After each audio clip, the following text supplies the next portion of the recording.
कितने पुण्यशाली हैं कि हमने गुरुवर के युग में जन्म लिया। और अजमेर जिला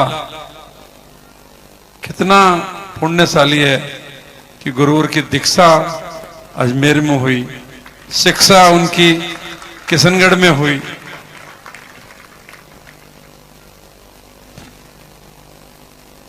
पर गुरुजी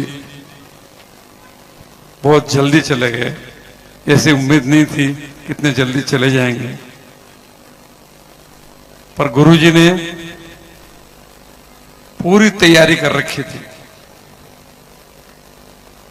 वो आज से नहीं, कई सालों से उन्होंने तैयारी कर रखी थी। मैं आपको एक बात बताऊं आपको कि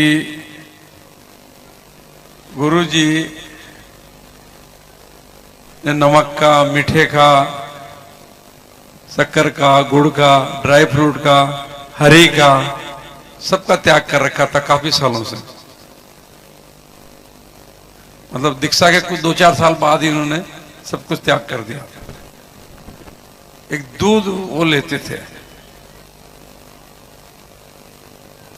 तो 8-10 साल पहले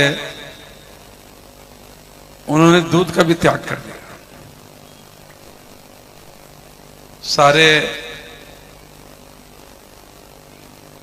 वैद्य लोगों ने उन्होंने कहा कि भाई कभी भी कोई दवा दे तो दूध की जरूरत है, दूध तो हवन का चालू करो, कम से कम चालू करो। सभी लोगों ने आचार्य श्री का, मैंने भी कहा। तो उन्होंने, मैंने निवेदन किया आचार्य श्री दूध तो कम से कम, तो शरीर के लिए दूध तो बहुत जरूरी है। तो आचार्य श्री ने मेरे को कहा कि हमें हमारा ख्याल को देखना है, शरीर को नहीं देखना है, हमें तैयारी करनी है। तो उस समय से वो धीरे धीरे सारे सब चीजें पूरा उनको पूरा, और भी महीना भर पहले भी मैं जाके आया था, तब भी उनको आर भी दे के आया था मैं। लेकिन आर के भी वो बिल्कुल गिनती से लेते थे। धीरे धीरे उन्होंने सारे सब चीजें कम कर रहे थे। तो पूरा उनको समझ के और पूरा चले गए। उनको तो मालूम था, लेकिन हमको मालूम नहीं था कि आचार्य श्री इतने जल्दी छोड़ के चले जाएंगे। और जोग से मैं भी उस दिन, एक दिन पहले वहां पहुंच गया और मैं वहीं था। शाम को मैं दर्शन करके गया था और रात को चले गए। गुरुजी की बहुत बहुत याद आएगी, सबको हमको बहुत याद आएगी। जैसा भी कभी भी कोई गुरुजी का, आज सुबह हम नारेली में विधान किया, आचार्य श्री की पूजन की, तो हमारे से पूजन भी नहीं हो सकी। क्या करें, तो एकदम जैसे जैसे वो अर्चना थे उनकी याद आई पूरी। आचार्य श्री खूब याद आएगी। अभी इन्होंने गाना गाया, याद आएगी। जैसे सुना पूरे एकदम पूरे सच जैसे याद आ गई। गुरु जी को बारंबार नमोस्तु। और गुरु जी से यही निवेदन है कि हम सबको, आप तो चले गए, लेकिन हम सबको जहां भी आप गए वहां से हमारे को आशीर्वाद दें कि हम भी आपकी तरह मोक्ष मार्ग की ओर बढ़े। इन्हीं भावनाओं के साथ आप सभी को सादर अभिनंदन। गुरु जी को बारंबार नमोस्तु। मैं आमंत्रित करना चाहता हूँ यहाँ पर सुशीला जी पाटनी साहब को, वो भी पधारे, एक बार मंच पर आए। 2 मिनट शुभ, 2 मिनट प्लीज पधारे, आइए। चंदू भैया ने जब कहा कि पाटनी साहब को कि 9 तारीख का कार्यक्रम अजमेर में कर रहे हैं, तो कहा कि मेरी एनिवर्सरी भी है साथ के अंदर, तो उन्होंने कहा आचार्य श्री जरूरी है। आचार्य श्री मेरे लिए जरूरी है, मेरी एनिवर्सरी इतनी जरूरी नहीं है। मेरे लिए मन वचन तन अगर कुछ है तो आचार्य गुरुदेव है। तो आज हमारे बीच में अपनी भावनाओं को प्रकट किया है। मैं आमंत्रित करता हूं सुशीला जी पाटनी अब हमारे बीच आ चुकी है। माइक अब ये वैसा 2 मिनट मात्र।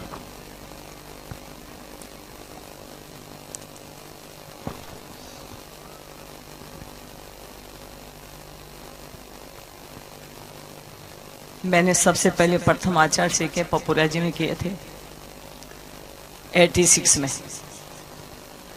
और जब हमने नियम लिया था, महाराज श्री निर्यापक मुनि श्री योग सागर जी महाराज जी से, उन्होंने कहा था कि आप 10 दिन के लिए आचार्य जी के पास जरूर आना। हम लोग साथ ही गए थे, तो फिर कहा, मैंने कहा हाँ जरूर आएंगे। अच्छा नियम कम से कम होगा तो हम जाएंगे। हम कम से कम 15 साल हमारे किशनगढ़ के बड़े लोग जाते थे, तो 10 दिन के लिए वो लोग तो जाते थे, तो उनके साथ हम लोग भी दर्शन करने जरूर जाते थे। फिर समय आगे बीतता गया, हम भी अपनी गृहस्थी से थोड़े फ्री हुए, तो मैं आज 15 सालों से कम से कम 16 कांड जी के उपवास व्रत कर रही थी। गुरुजी से लिया था, तो उनके सानिध्य में रहने का 2009 से रहती थी मैं 1 महीना। उनके साथ स्वाध्याय, आहारचर्या, इतना आनंद आता था, मन ऐसा करता था उन्हीं के पास रहें, पर सबके पास घर की समस्याएं सब चलती है। और अभी अब की बार उनका चतुर्मास था वहीं डोंगरगढ़ में, लेकिन मेरा सौभाग्य नहीं था कि उसके बाद 1 महीना रुक पाई। वो अहमदाबाद में चले गई, इसलिए पहले गई थी भारद्वाज से, और उसके बाद में भी जाके आई। और उसके बाद में अभी लास्ट में मैं 5-6 दिन पहले पहुंच गई थी, लेकिन उनकी समाधि चल रही थी तो हम लोग दर्शन नहीं कर पाए। लेकिन उनकी वर्गणाएं वहां रहने से ऐसी अनुभूति हो रही थी कि साक्षात गुरुजी है। उनके पास रहने से ऐसे लगता था कि चाहे अभी हम कहीं रहे हिंदुस्तान में, पर ऐसा लगता था कि है गुरुजी, हम जाएंगे, अभी 10 दिन बाद जाएंगे। और फिर मेरा सौभाग्य इतना था कि परिवार इतना अच्छा मिला इन जैसे, तो कभी मना ही नहीं करे कि नहीं जाना, अभी तो गई थी, कभी नहीं बोले। मैंने कहा कि मैं कल जा रही हूँ, तो भाई ठीक है, चाहे मैं 1 महीना बाद जाऊं तो ठीक है। तो मुझे तो बहुत ही उनके साथ रहने का मिला। उसके बाद में मैंने उनसे प्रतिमा ली, तो आचार्य जी बहुत खुश हुए थे, बोले आप प्रतिमा लेंगे तो हो जाएगा पानी की व्यवस्था? हाँ गुरुजी हो जाएगी। तो खजुराहो मैंने ली थी, और मैं तो बड़ी सौभाग्य है कि उनसे मैंने कुछ लिया। 1%, 90%, 99 तो नहीं, पर 1% लिया। बस मैं यही प्रार्थना करती हूँ, सबको मैंने बोला, और मैं अभी भी, कि मैं उन चीज को संजो के ऐसे रखूंगी कि वो तो गए ही, लेकिन एक दिन हमें उनके चरण की रज पाते हुए करते हुए एक दिन उसी दिशा में हम पहुंचे। बस यही भावना है, और तो कुछ अपने पास है नहीं। मैं